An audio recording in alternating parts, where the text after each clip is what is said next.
La alegría, como cada noche, de poder entrar en su casa y compartir este último tramo del día. Ayer me reemplazó exitosamente mi amigo, el pastor Roberto Villaseca, ha hecho un hermoso programa. Estoy seguro que el que vamos a hacer hoy va a ser también de mucho interés, porque vamos a tratar un tema que nos preocupa a todos los adultos, y es cómo cuidar a las próximas generaciones. Una sociedad indiferente a los niños y a los adolescentes está hipotecando el futuro.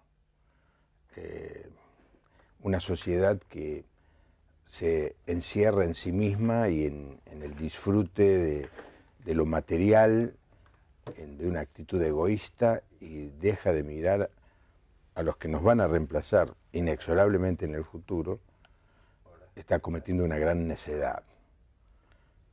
El gobierno de la Ciudad de Buenos Aires, como el gobierno de las provincias y el gobierno nacional, tiene programas y hay leyes que protegen a los niños y a los adolescentes, ¿sí? En esta noche vamos a hablar con dos personas que están trabajando en la protección de los niños y de los adolescentes, en este caso particularmente en la Ciudad de Buenos Aires, pero el tema va a incluir, por supuesto, a la problemática que hay en todo el país. La invitada a la que voy a presentar primero, porque es la dama de la mesa, Marta Fernández. ¿Qué tal, Marta? Hola, ¿qué tal? ¿Bien? Todo bien, muy bien. ¿Cómo es tu involucramiento en esta temática? Bueno, viene desde hace muchos años. Yo hace 24 años que trabajo en el ámbito del gobierno de la ciudad con niños y adolescentes, en lo que depende del Poder Ejecutivo, como es la Dirección de Niñez, y ahora en una Defensoría de Niños del Consejo de los Derechos. Así que hace mucho tiempo estoy involucrada con estos temas fuertemente. Por 24 años desde grosso estás. Exactamente, en el año 1989. Claro. Exactamente. Cuando asumió Menem. Menem, Grosso. Sí. Domínguez, de la Rúa, sí. Bueno, unos personajes muy interesantes. Sí, muchas gestiones pasaron. Claro. Pero vos permanecés. Y yo permanezco, sí. Sí. ¿Es una virtud la tuya? ¿Esa es la tuya? Yo creo que más que una virtud es una vocación. Una vocación. Me gusta lo que hago. ¿Y por qué? ¿Qué es lo que mueve a hacer lo que haces? Bueno, la posibilidad que, en lo personal, la posibilidad que me brinda en este trabajo de vincularme con gente que por ahí no tuvo en su vida un lugar donde ser escuchado, ser entendido, ser comprendido, no ser juzgado, y el poder ayudarlo. Yo he trabajado como directora de jardines maternales con muchas mujeres por ahí provenientes del interior, que estaban viviendo en casas tomadas en la Ciudad de Buenos Aires en una situación de muchísimo aislamiento, y la posibilidad de que su hija o su hijo entrara en un jardín maternal les permitía trabajar y además les permitía relacionarse socialmente, porque la pobreza en la ciudad tiene una característica muy dura, que es además la del aislamiento. Y esa posibilidad les permitía además trabajar con padres, con muchas actividades, con muchos talleres, con mucho vínculo social entre las familias, y esto era un puntapié inicial para que esa vida poco a poco fuera cambiando. Vamos a hablar de eso, porque me parece que es un tema muy interesante. Mucha gente que vive en el interior piensa, y le aseguro que de manera equivocada, que si pudiera venir a la ciudad se le solucionarían todos los problemas. No, la ciudad es un pulpo, es una topadora, es una licuadora, destruye a la persona. No es fácil sobrevivir. Si se sobrevive, uno obviamente está en un ambiente donde hay muchas posibilidades, pero no muchos sobreviven, especialmente en este último tiempo, donde una tremenda cantidad de gente del interior se ha acercado a las grandes ciudades, y la verdad es que la manera de vivir, el estilo de vida y los lugares y ambientes sociales donde tiene necesariamente que vivir, dejan mucho que desear. Mi otro invitado es Santiago Casal, que es trabajador social también de la Ciudad de Buenos Aires. Santiago, bienvenido al programa. ¿Qué tal? Buenas noches. En el caso tuyo, Santiago, ¿cómo fue que te fuiste involucrando? Yo, de 2011, integro uno de los equipos técnicos de la Defensoría de Floresta. Es mi primera experiencia en el área, en niñez, y la verdad es una experiencia muy rica. En primer término, porque me permite que sea nuestra intervención modificar, aunque sea mínimamente, la situación o la trayectoria de los chicos que pasa por la Defensoría. Y en lo personal a mí me sirve mucho para valorar, ¿no? Uno a veces cree que la vida es injusta con uno y trabajando acá ve chicos que realmente tienen problemas y uno aprende a valorar lo que tiene. Sí. Porque vos, ¿por qué pensás que fuera injusta la vida con vos? ¿Por qué? No, o sea, siempre a uno algo le falta. Sí, ¿no? claro. Uno piensa más en lo que falta que en lo que tiene y Sí. hay que pararse en lo que uno tiene, Exacto. porque muchos no lo tienen. Muchos lo tienen. Ajá. Absolutamente. Bueno, este es el programa. Poneme los teléfonos, así que yo los quiero decir. Aunque hace 8 años estoy haciendo esto, no lo sé de memoria, es increíble, es un bloqueo que tengo. 4568-6452, 4568-6667. Son los teléfonos aquí en Buenos Aires, el prefijo 011 si usted quiere comunicarse con nosotros. Y luego ese teléfono que comienza con 15, que es un teléfono celular, solamente dedicado a recibir mensajes de texto.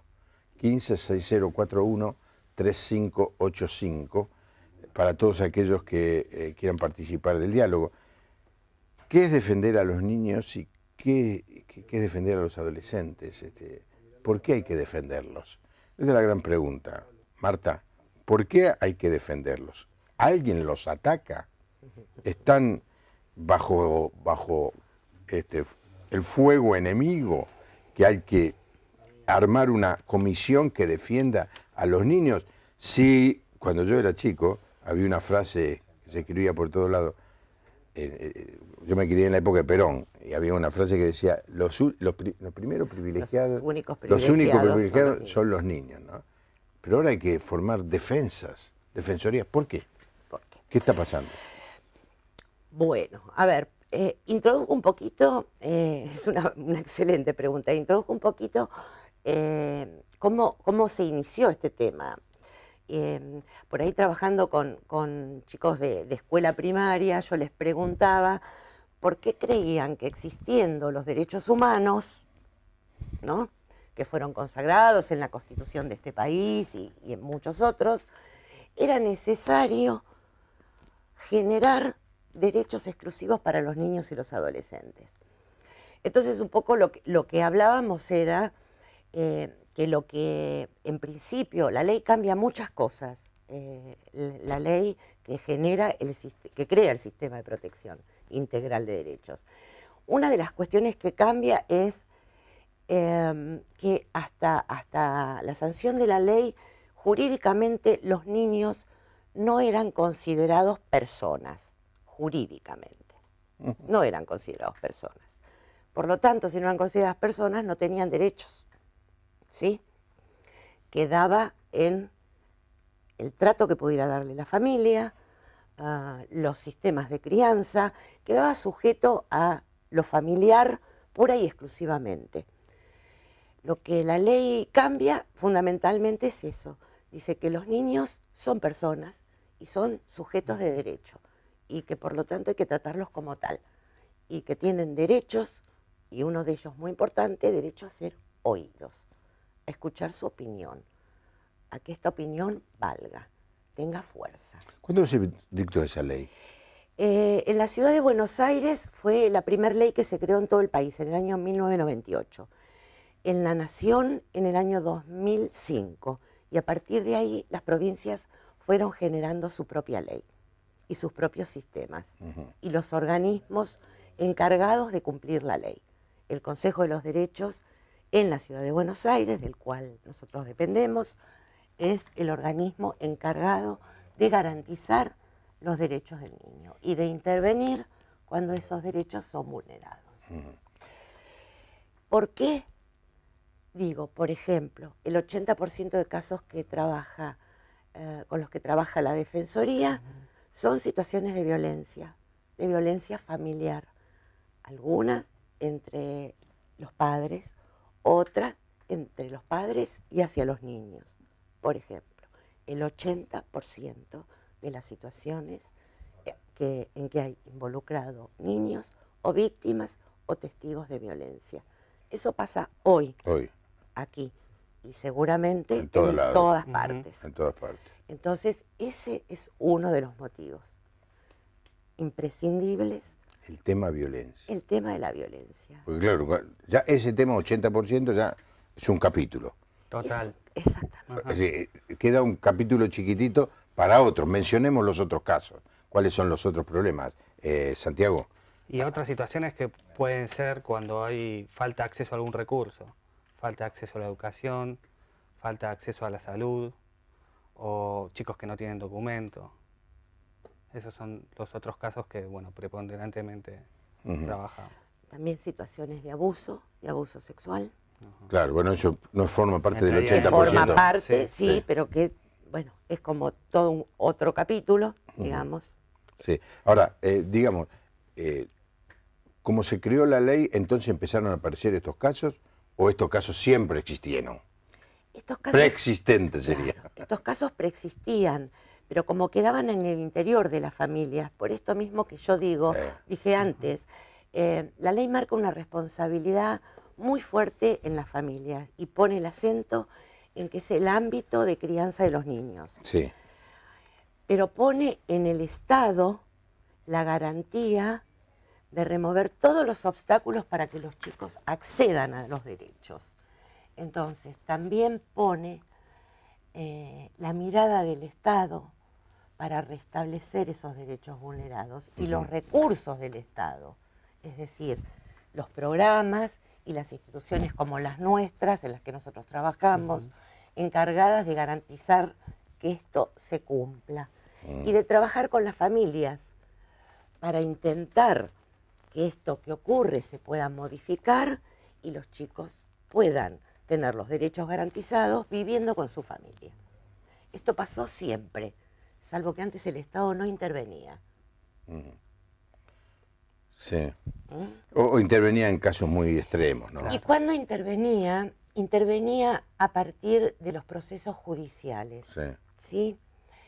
Entonces, lo que pasaba y lo que nosotros denominamos como la judicialización de la pobreza era esto. Aquellos hogares de menores recursos, los chicos terminaban siempre egresados del hogar sin que se generara ningún proyecto de trabajo alternativo con la familia. Y esto es algo que la ley cambia sustancialmente. Por eso yo decía que es importante no juzgar, entender qué es lo que pasa en el seno de una familia y ver cómo se puede ayudar para que esto cambie. Sí, definitivamente el mejor lugar donde un chico se puede criar es en la familia. Lo cierto es que también hay familias a veces tan enfermas en donde lo mejor que el Estado puede hacer es sacarlo a los chicos, ¿no es cierto? Estamos hablando con un grupo, tuve una reunión de casi 1 hora y media con un grupo de chicos que están queriendo hacer un proyecto de ayuda a un orfanatorio en el Chaco, y me decían de una chica que la madre la prostituía y que finalmente volvió a vivir con la madre. O sea, un poquito más grande, va a seguir siendo prostituida por la madre. Entonces, por supuesto que lo mejor es la familia, pero hay casos y casos, ¿no? Por decirlo, hay casos que merecen que alguien tome la rienda y que el Estado tome allí una decisión, de decir si la madre esa realmente merece, o esa chica merece vivir con esa madre que no tiene ningún tipo de parámetro de conducta ético-moral, ¿no? Felipe San Juan nos manda un saludo y saluda a los invitados. Pregunta si los chicos que trabajan en televisión están siendo explotados como los que trabajan con sus padres. Uno de los temas, que no sé si en qué porcentaje está, es el tema de la explotación laboral de los niños. Yo diría que la Argentina no es un tema muy grave, pero hay países, en Asia particularmente, donde los chicos son explotados como esclavos. Sí. Explotados como esclavos. Entran en una hacienda, van a hacer un cierto trabajo y no van a salir de allí, nadie los va a sacar. Por eso es muy importante, yo lo digo en un sermón que doy, no compres productos baratos si vos sabés que es como resultado de que han sido producidos por chicos que están siendo explotados. Porque vos estás alimentando ese negocio. Me refiero particularmente a las zapatillas Nike, ¿no es cierto? Que se ha comprobado ciertísimamente que en Indonesia lo produce muy barato porque está explotando niños, ¿no? ¿Es grave el tema ese de la explotación en el trabajo de los niños en Buenos Aires? Tiene como una forma indirecta. Y en determinadas zonas de la capital, por ejemplo, en esta comuna están los talleres de costura que fabrican ropa para muchas marcas y los niños permanecen allí. Sí. Los niños pequeños acompañan a sus madres en jornadas de trabajo muy extensas que superan las 12 horas y muchas veces permanecen allí. Y sale de la máquina de coser y el colchón en el piso está al lado de la máquina y ahí vive. Y ahí viven. Y el pobre chiquito se cría allí. Exactamente. Y no va a la escuela, ¿no? Y no va a la escuela. Ajá. Es otro tema que no viene al caso, pero el tema es que cuando el gobierno intentó blanquear esos talleres clandestinos, se le vino el mundo encima, entre ellos el embajador de Perú y el embajador de Bolivia, que decían que estamos atentando contra el trabajo de los inmigrantes. Es difícil el tema, ¿eh? Y también pasa, que es muy difícil porque toca muchos intereses, también pasa en otros puntos del país, en algunas provincias, sí, lo estamos viendo, el tema del trabajo en negro, del cual se está hablando últimamente bastante, por suerte. Ahora, ¿prostitución de niños es grave el tema en Buenos Aires?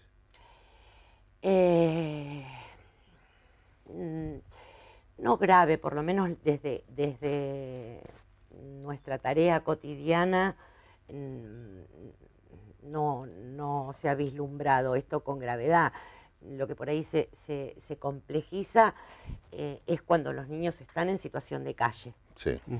Allí, digamos, bueno, los riesgos se incrementan muchísimo, porque se incrementa el contacto con las sustancias psicoactivas, con las drogas, y también con todos los elementos, digamos, que están sueltos. Natural de la ciudad, de la calle. Exactamente, y ahí también entra, digamos, un riesgo importante con el tema de la prostitución y el tema de la trata. Las dos cuestiones. A ver, ¿cuál es la diferencia? La trata es tomar a una persona por la fuerza para ser vendida. Sí, prostituida. Para ser vendida, prostituida y vendida, sí, digamos. Sí. La prostitución a veces es algo que se ejerce natural, ¿no? Sí. como manera de sobrevivir en una situación con de un calle. consentimiento.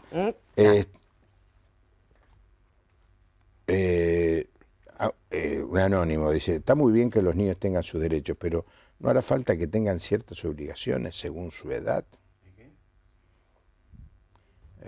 No sé, ¿quiere contestar alguno de ustedes? Por ejemplo, a ver, quizás se refiere a que a un chico vaya a la escuela, pero para eso hay que garantizarle ciertos derechos. Si él no en su familia, en su casa, no recibe, qué sé yo, recibe un trato negligente, no se alcanza de vestirlo, de darle de comer, los cuidados básicos, los cariños básicos, es muy difícil que pueda sostenerlo una institución como la escuela. Claro. Es así. O sea, primero hay que garantizarle el bienestar, después hay que trabajar otras cosas con los chicos. Rogelio de Costa Azul conoció a un menor de 18 años golpeado por uniformados al ser cómplice de un robo. cómo proteger al adolescente ante esta situación. Bueno, este es un programa en donde la gente llama, escucha lo que nosotros estamos hablando, que tenemos cierta idea a dónde queremos llegar, pero el televidente te lleva a lo que él ha vivido y se le ocurre. El otro día era un programa muy interesante, tenía un invitado buenísimo y el programa terminó no como yo pensaba porque empezamos a contestar las preguntas de los oyentes. Y tiene valor porque a veces Seguro. nosotros podemos teorizar y no bajar a la realidad y las preguntas te hacen bajar a la realidad. Yo quiero decir ahí tres cosas.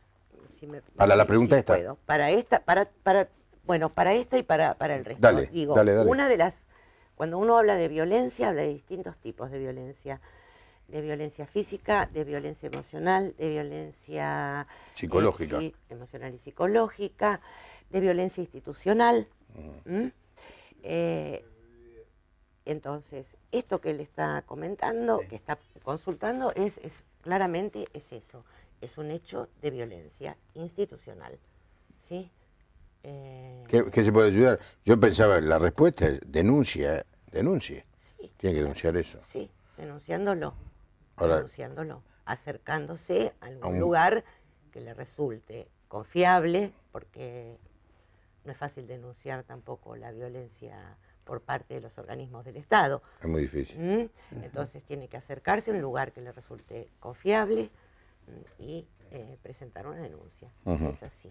Lo otro que quería decir en relación con las responsabilidades de los chicos es que sí, claro que tienen responsabilidades a medida que van creciendo y se van desarrollando. Esa es parte de la crianza, de la responsabilidad de los padres, y esto viene a colación de lo que decía Santiago, ¿no? Claro.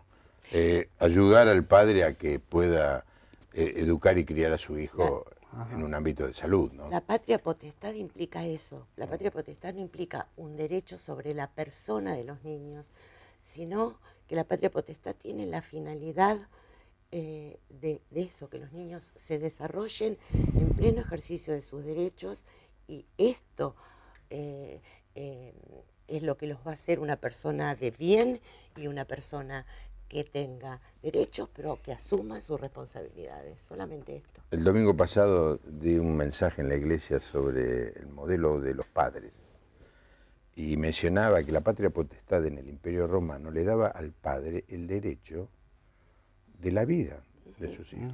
Cuando el bebé nacía, se lo traían al padre y se lo ponían en el piso adelante. Si el padre se agachaba y lo tomaba, empezaba a formar parte de la familia. Pero si el padre no hacía y lo dejaba, ese chico lo ponían en la calle y venía gente y lo agarraba. Pero no eran filántropos. Lo agarraban para dos cosas, la esclavitud o la prostitución. Bueno, entender la patria potestad en ese sentido es anacrónico. La patria potestad es para que el padre le dé al hijo lo mejor, que lo eduque, que lo instruya, que lo cuide, que lo alimente, que lo ame, ¿no? Y bueno, la ley intenta eso. Lo que pasa es que el corazón de los hombres no se cambia con una ley. No, y cuando no se puede modificar, y esto voy a lo que me parece que quedó ahí como, ¿no?, un poquito por explicar, cuando a pesar de todas las medidas que se toman, de todo lo que se intenta para que esa situación vulneratoria de derechos no continúe, esto persiste, los organismos, como en este caso la Defensoría, lo que hace es tomar una medida de protección de derechos excepcional y separar al chico o a la chica de la convivencia familiar. Y para ello busca una situación, una convivencia alternativa. Puede ser algún familiar, algún referente afectivo, y si esto no existiera, un hogar de niños transitorio, o bueno, una ahora, familia sustituta también. y también los programas de acogimiento familiar que hay en distintos lugares, Sí. y que ahora no, va a haber acá en Ciudad de Buenos Aires, que no había va a empezar a funcionar el programa de acogimiento familiar. Mónica Fernández de San Martín Chaco dice, los estoy mirando, muy bueno el programa. Angélica de Merlo, en el caso de familias muy numerosas, esta es la pregunta que hace la televidente, ¿no? ¿Se podría mejorar en el control de la natalidad por parte del gobierno mediante instrucción u otro medio? No, yo puedo aceptar hasta instrucción, ahora u otro medio. Usted sabe que en la India se puso de moda castrar, pero no, a ver, quitarle a los hombres la posibilidad de la procreación. Me contaba un misionero que cuando escuchaban un auto, un jeep, los hombres desaparecían del pueblo. Claro. Porque el jeep para ellos es el sonido de los que venían y lo agarraban y le hacían la operación, vasectomía creo que se llama, ¿no es cierto? Yo creo que, no voy a discutir si una persona tiene derecho a hacérselo o no, pero que el Estado mutile a una persona por encima de su voluntad, me opongo terminantemente, ¿no? Ahora, enseñar a la gente a que haga un control o que haga un planeamiento sabio de la cantidad de hijos que tiene que tener me parece muy oportuno. No sé si el Estado está en condiciones hoy de hacerlo, pero debería. Piden que pasemos los teléfonos de los invitados. No, los teléfonos no vamos a pasar, pero sí vamos a poner algún correo electrónico. ¿Ya lo tienen el tuyo? Está el correo electrónico de la Defensoría de Niños, ¿sí? Defensoría Comuna 10, dice acá. Sí. ¿Puede ser? ¿Está bien? Defensoría. Correcto. Comuna 10, está saliendo allí. Así que todos los que quieran ponerse en contacto, utilizando ese email, pueden dirigirlo a Mirta Fernández. Perdón, lo tengo acá bien grande, Mira, se ve, Marta Fernández o Santiago Casal, que son nuestros invitados. Susana General Aceras dice que muy bueno el programa y que nos mira. Bueno, muchísimas gracias a todos los que son tan consecuentes con la propuesta que hacemos aquí. La Comuna 10, le quiero explicar a la audiencia, porque no tiene por qué saberlo. La ciudad de Buenos Aires, que tiene 3 millones de personas, está dividida en comunas. Son 15, 16, no me acuerdo. 15. La número 10 es la que nosotros estamos y es donde está Santiago participando. ¿Cuáles son los problemas de los niños y de los adolescentes más notables en esta comuna? Que es una comuna medio, no es ni el barrio norte, ni tampoco es la zona sur de la ciudad, que es una zona más pobre, ¿no? Villa Soldati, Lugano, no. Estamos en medio, ¿no es cierto? ¿Cuáles son los problemas que vos enfrentás en tu trabajo? En el día a día, bueno, principalmente, como te decía Marta antes, las situaciones de violencia. Que tenemos, bueno, los casos ya sea de maltrato físico, maltrato psicológico, y lo que aparece mucho son los chicos testigos de violencia. ¿Cómo se enteran ustedes? Puede ser ya sea por la demanda del propio chico, puede ser una demanda de un familiar, o a través de la demanda institucional, que puede ser de un juzgado, de alguna escuela o de alguna otra institución. Ahí el caso es derivado a la Defensoría y nosotros comenzamos a actuar. Lo primero que intentamos hacer es contactar a esta familia, contactar a este niño o niña y tener una entrevista para tener su palabra y escuchar qué es lo que está pasando. Santiago, hacerlo más... ¿Te enterás? ¿Vos vas a la casa? No, los contactamos para que vengan a la Defensoría, en primer término. Lo que no quiere decir que más adelante, si es necesario y forma parte de la estrategia de intervención, vayamos a la casa. ¿Qué porcentaje de gente, en este caso, va a la Defensoría? De 10 casos. Y estaremos en un... 8. Sí, 8. ¿No? Ah, bien. Sí, bastante. Sí. ¿Por qué? ¿Por qué va? ¿Tiene miedo? Muchos ¿Se dan cuenta que necesitan ayuda? Claro, hay un poco de todo. Para sacar el miedo primero hay que explicar qué es una defensoría, porque muchos no saben por qué se los está convocando. Suena, ¿sabe qué? A una habitación anterior a la cárcel. Claro, suena Poder Judicial y nosotros no dependemos del Poder Judicial. Sí. O sea, la idea de las defensorías es todo lo contrario. es sacar de los juzgados los problemas de los chicos. Claro. Ajá. Claro. Entonces uno cuando explica esto ya es como que se rompe el hielo y se empieza a trabajar mejor. Una de las realidades de la ciudad de Buenos Aires, por lo menos de este barrio, es que hay muchas casas tomadas, lo que se llama muchos ocupas. Gente que no tiene dónde vivir, ve una casa que no está habitada y se mete. Generalmente no tienen electricidad, a veces tampoco tienen agua, ni hablar de gas. Entonces viven en una situación muy precaria y generalmente no es una familia. De golpe cuando consiguen entrar a una casa así se meten 30 personas. Entonces hay un hacinamiento muy grande. Cuando esto sucede, pues revertir esa situación es muy difícil. Y los chicos están allí en una situación de violencia. Ajá. Es lo más común en este barrio, me parece a mí. Sí, es uno de los temas que aparece, pero también aparece el tema de la violencia en hogares de clase media y bien configurados y que tienen vivienda, ya sea propia o alquilada. La violencia... ¿Y llega esa noticia a la Defensoría? Sí, hoy por hoy sí.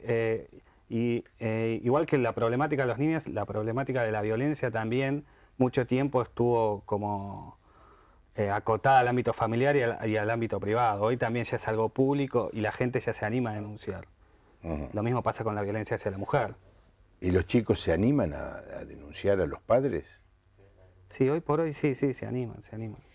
Igual con los chicos no se trabaja en el sentido de que los denuncien.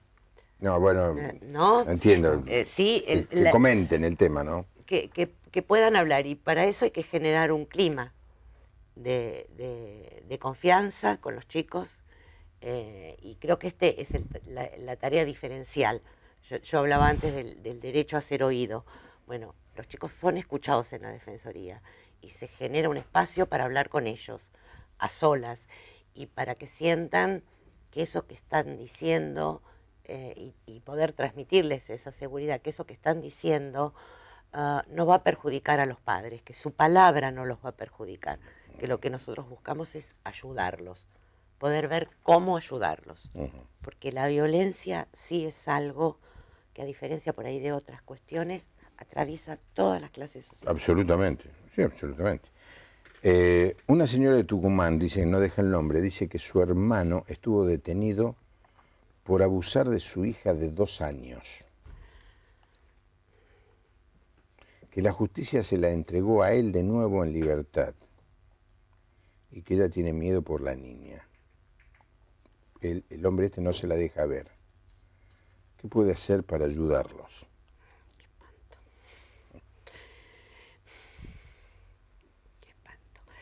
Es muy difícil hablar en una situación sin ver cuáles son los elementos que tiene esa causa judicial.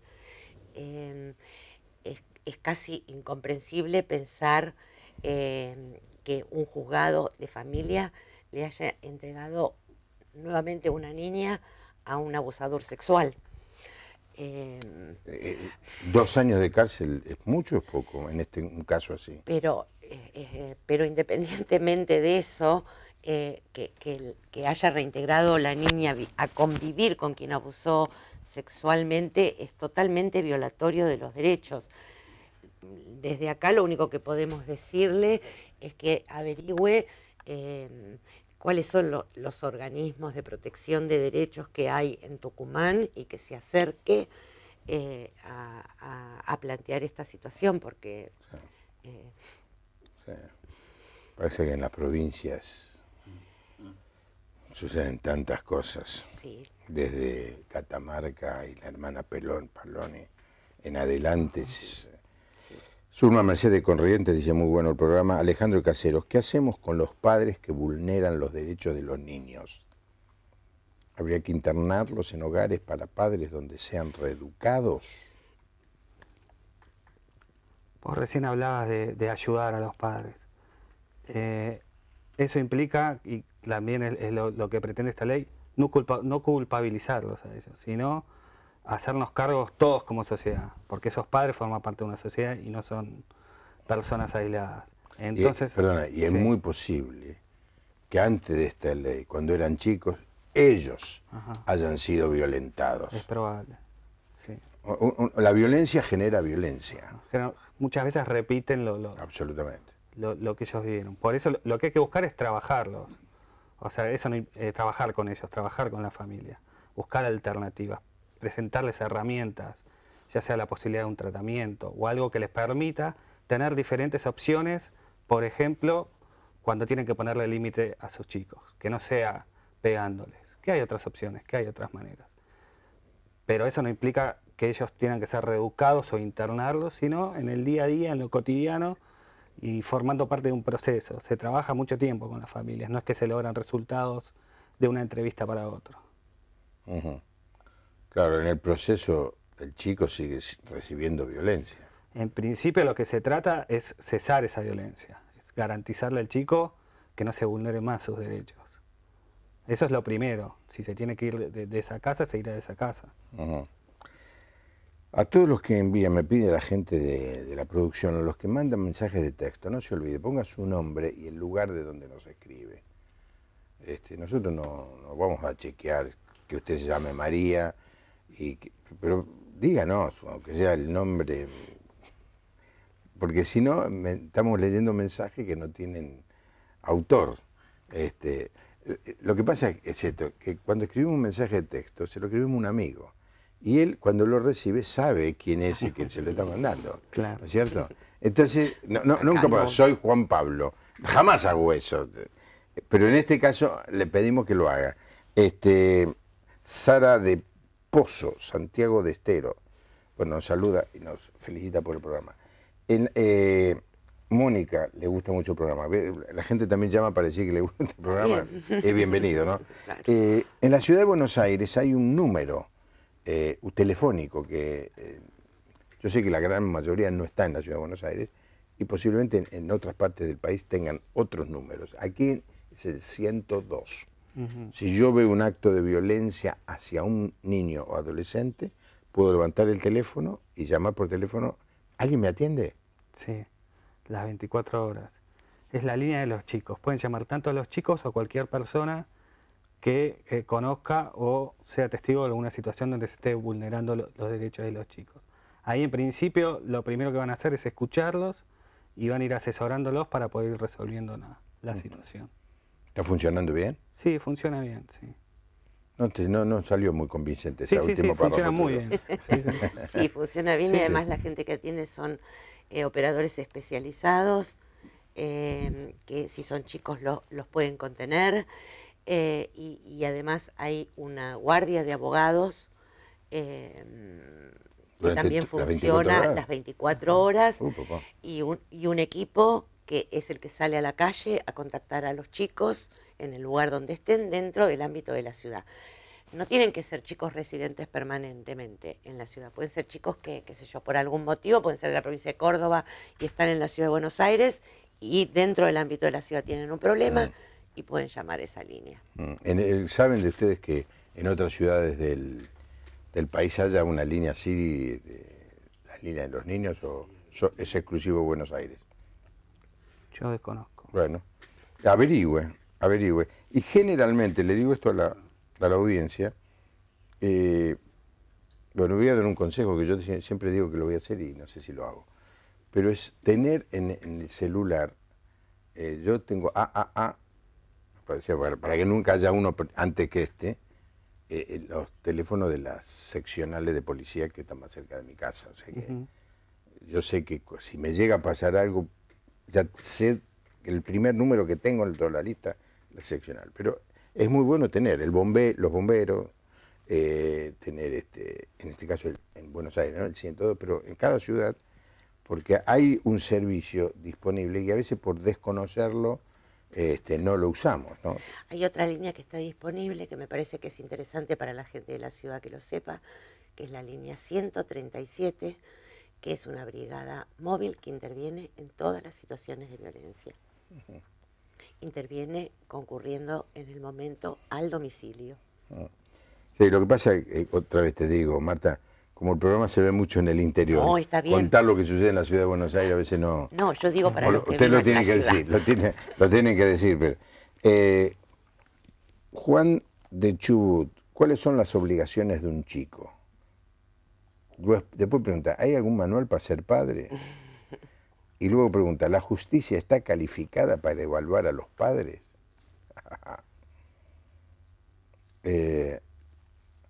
Mari dice que en la Defensoría se lo deja libre a los abusadores. Uy, una acusación fuerte contra ustedes. ¿Es cierto eso? La Defensoría... Pero no debe ser la Defensoría de los niños. No. No, debe ser la Defensoría del Poder Judicial. La Defensoría del Menor. ¿Y hace eso? El Poder Judicial tiene Sí. como parte de su sistema defensorías que no son de niños. No. No, No. Son las defensorías del Poder Judicial. Claro, es una persona que no tiene defensor, el gobierno le tiene que poner obligatoriamente una defensoría. Sí, un defensor público. Un defensor público. El tema con las cuestiones que maneja la justicia es que requieren pruebas. A veces es muy difícil reunir pruebas. A veces hay un montón de indicios. Digo, esto en el Poder Judicial que no somos nosotros. Nosotros no nos manejamos A así. ver, una chica es abusada por su padre, padrastro, hermano, cuñado, primo, lo que sea, ¿no? En general, la mayoría de las chicas son abusadas por familiares cercanos. Ajá. Lo dice, ¿no alcanza? Para nosotros, sí. Lo otro, a ver, una es la causa penal que va por vía judicial, Sí. ¿sí? Que tiene que ver con poder imputar y procesar y detener al abusador. Son los 3 pasos. Esa es la vía judicial. Nosotros como Defensoría de Niños, en esa situación, escuchamos supuestamente a esa niña. Y tenemos que avanzar. ¿Sí? ¿Cómo avanzamos? En principio, contactando a la familia, hablando con la familia y viendo cuál es la actitud de la familia ante esto. ¿Sí? A veces ocurre que hay un abuso intrafamiliar y la familia no lo registró. Sí. ¿Sí? Y cuando esto puede ser puesto en palabras, la familia inmediatamente actúa. ¿Cómo? Sacando al abusador del ámbito familiar. ¿Sí? Entonces ahí ya se está protegiendo ese derecho. Luego viene si se hace o no se hace una causa penal. ¿Sí? Este es un punto. La otra situación puede ser que no, ¿no? Que no, que la familia diga que la chica está mintiendo, ¿sí? Por lo tanto, lo que hay que hacer es protegerla. Y hasta tanto se esclarezca esa situación, sacarla de ese ámbito. Y ahí volvemos a las mismas opciones que hablábamos antes. O con otros familiares, o con una familia de acogimiento, o en una institución transitoriamente, ¿sí? En un hogar de niños transitoriamente. Sí. ¿Sí? Qué cruel que esta situación, porque, digo, la chica está siendo abusada, lo dice. Yo he hecho muchos reportajes a personas abusadas, aquí cuando estaba en radio, y la gran mayoría de las chicas y las mujeres me dijeron, se lo dije a mi mamá, y mi mamá me decía que no podía ser. Me decía que estaba mintiendo, que estaba inventando. La gran mayoría me dijo eso, ¿no? O sea, a veces ¿cómo es? El violentado termina siendo el acusado. Es un tema muy, muy difícil, no sé cómo se soluciona. Leo los mensajes y agarramos las preguntas que creo que se ajustan al tema, ¿no? ¿Cómo se puede educar a un chico de padres separados y cómo saber, si el chico no usa la separación para manipular a los dos. Carmen de Río Negro, qué buen programa. ¿Cuál es la edad del niño para que tenga poder de decisión? Es decir, ¿a qué edad un chico puede decidir quiero ir a vivir con papá o quiero ir a vivir con mamá? ¿Y a qué edad un chico puede decidir me voy a vivir solo? Me interesa a mí, ya no tanto a ella, a mí me interesa. ¿Existe, la ley dice algo de eso? La ley habla de los procesos. Los procesos tienen que ver, más allá de con cada niño en particular, con cómo haya sido su crianza. Hay un proceso de desarrollo y un proceso gradual y madurativo que va permitiendo la toma de pequeñas decisiones desde determinada edad en adelante, ¿sí? Marta, no me la haga difícil. No. Se separaron los padres y el chico quiere ir a vivir con el padre, pero el juez le dio a la madre la tenencia. La tenencia es compartida, aunque los padres se separen, sí, salvo que medie alguna causa por la cual la tenencia deje de ser compartida. ¿Sí? Una causa de peso. Sí, sí. De peso. Si no, la tenencia hoy es compartida por igual entre la mamá y el papá. Y lo que siempre se busca es que los chicos se vinculen con su mamá y con su papá. Sí. ¿Sí? Por supuesto que pueden tener sus preferencias. A veces las preferencias son... ¿A qué edad cuando porque... tienen preferencia puede cambiar? A 14, yo pensaba que eran los 14. No, puede, no hay una edad estipulada. No hay una edad. Claro, no hay una edad estipulada. No hay una edad. Lo que se busca es que los chicos estén con la mamá y con el papá. Por sí, eso la tenencia es compartida. ¿Sí? No, está bien, está bien. Después depende de los adultos, de lo que cumplan los adultos y de lo que les vaya pasando a los chicos con esa mamá o papá que se separó. Los chicos en general siempre son rehén de esas situaciones de conflicto de los adultos. Sí. Por eso yo me quedé pensando en el comentario de Carmen, que dice que los chicos manipulan esa situación. Los chicos están atrapados en esa situación, muchas veces.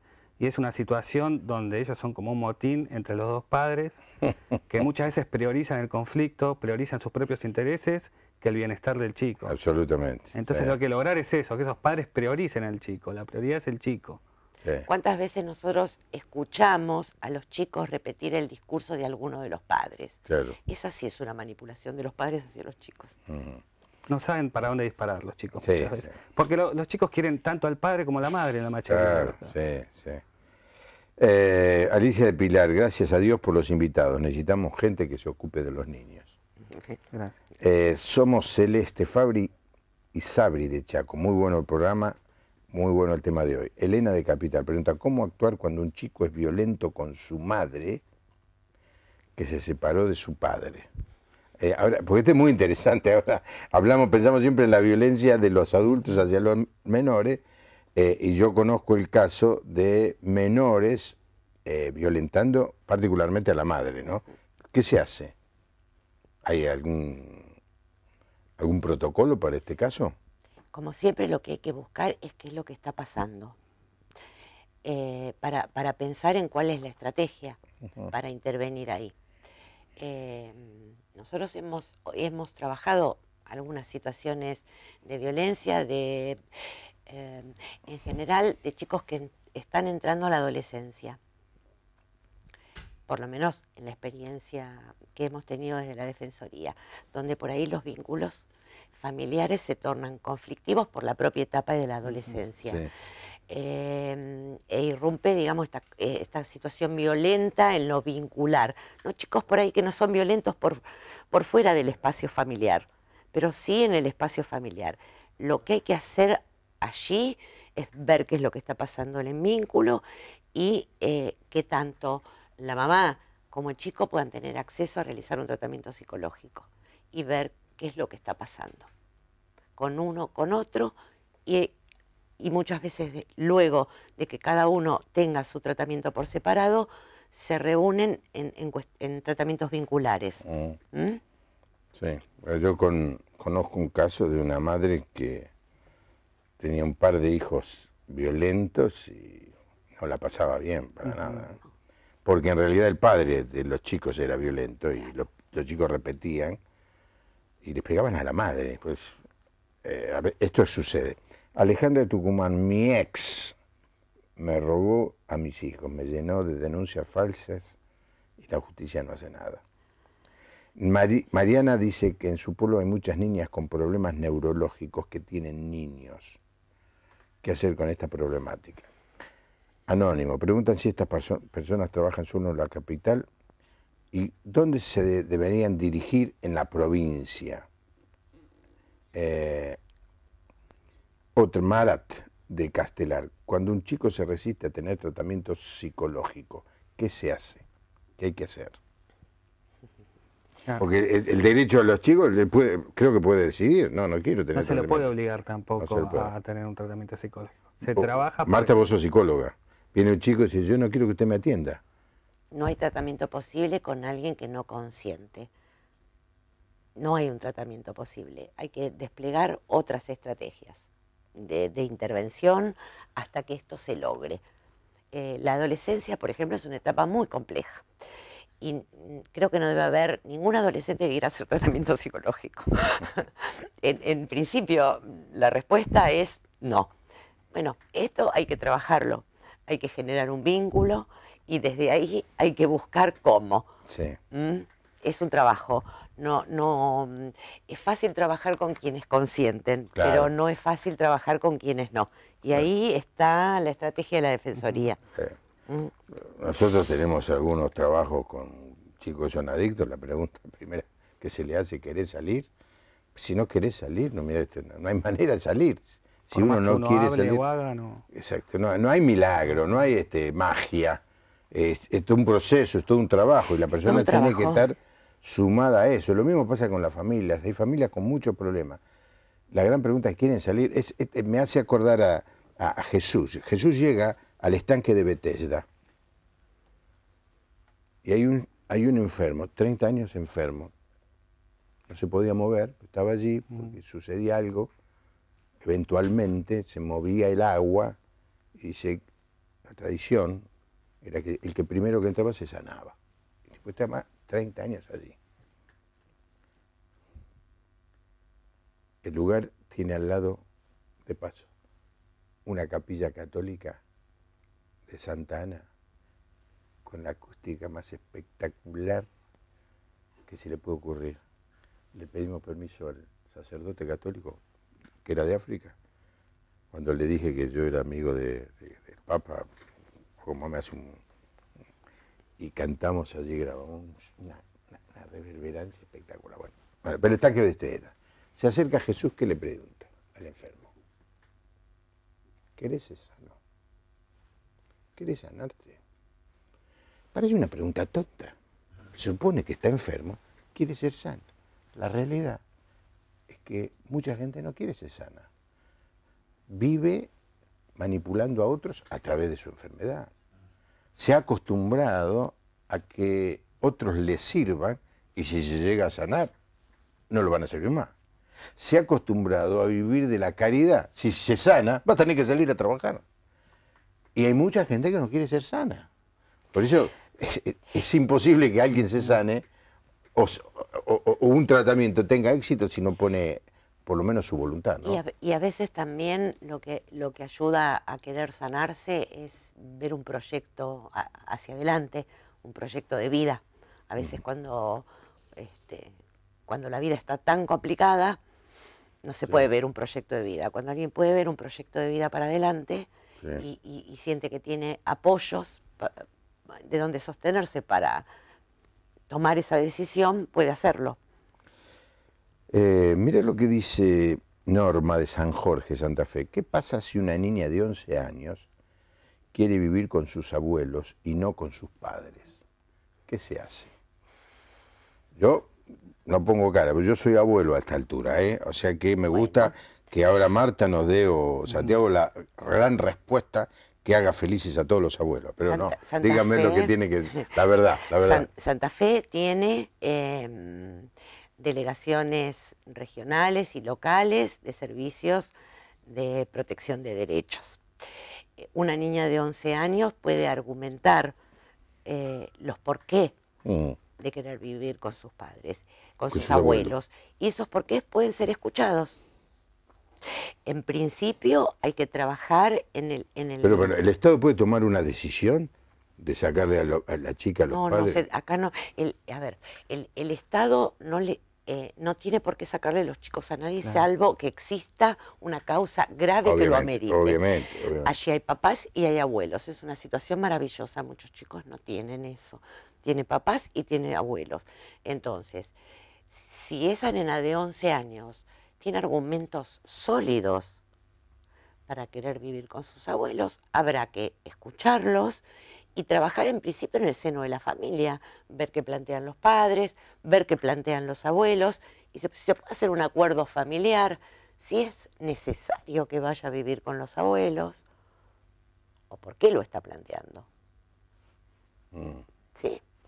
Hay muchos abuelos que terminan teniendo la guarda de los chicos. Claro. ¿No? Bueno, con esta epidemia que hay, que es tema para otro día, ¿no? Las madres adolescentes. Sí. Lo que está sucediendo. Muchos abuelos se hacen cargo de los chicos. Sí, porque prácticamente la madre es una hermanita del bebé que nació. Sí. Es un tema muy interesante, aunque te parezca mentira, se terminó la hora. Y apenas entramos, nos metimos. Gracias, muchísimas gracias, pero quiero leer a todos los que, por lo menos que me llegan acá. Rita de Alem, muy bueno el programa.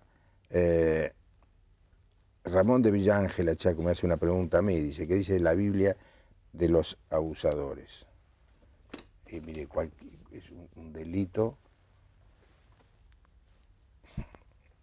que ofende a Dios. Que una persona abuse de un menor, me parece que, no me parece, Dios condena eso. Y yo le digo, lo he dicho tantas veces aquí en el programa, lo vuelvo a decir, debe ser denunciado penalmente. Así sea el padre, el sacerdote, el pastor, quien sea, debe ir preso. Una persona que abusa de un menor debe pagar por lo que hace.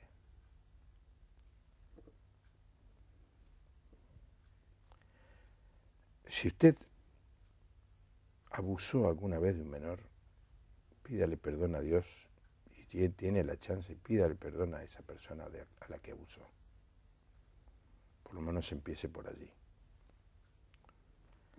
Gracias, No, gracias. Nos encontramos con usted mañana, como cada noche, aquí en La Puerta Abierta. Espero que le haya gustado el programa y que tenga una buena noche. Hasta mañana.